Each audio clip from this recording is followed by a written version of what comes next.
I am the last siren in this rolling train's unforgiving day.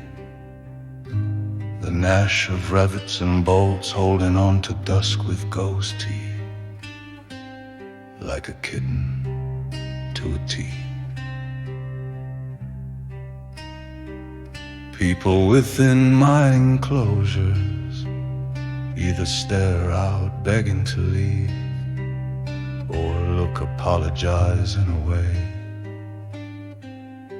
resigned to stay. There is no area of overwhelm gray, no in-between of rushing meadow, fleet of angry flies lost to speeding windshields.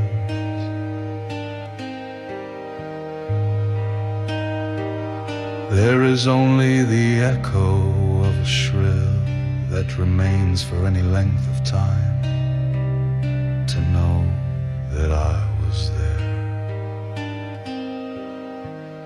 No country to claim, cities that only raped what goods were theirs to shame. Or so they believed that I was around for only them somehow, and not the other way around.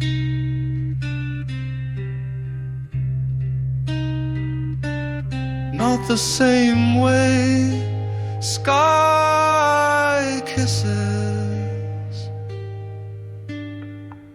ground,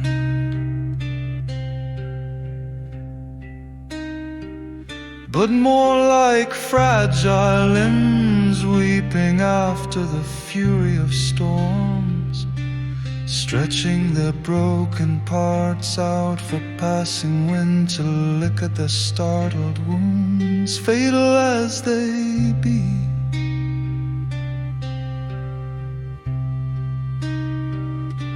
Another landmark bites the scorched dust from that point. Eyes scatter like glass shattered upon a limestone floor.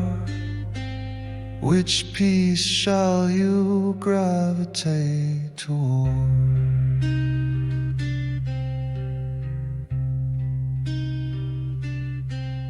Would you stand there in mesmerized shock and scream for more? Or rather stand there and wince at the outrage of blood between your toes for walking across my soul?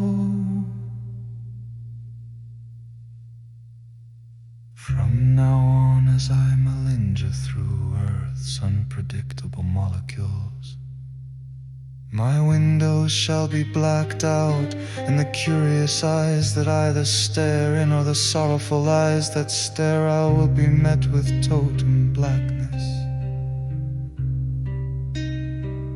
Their only light source will be the memory before they even boarded, and the only sound will be a fading siren, lost even to God.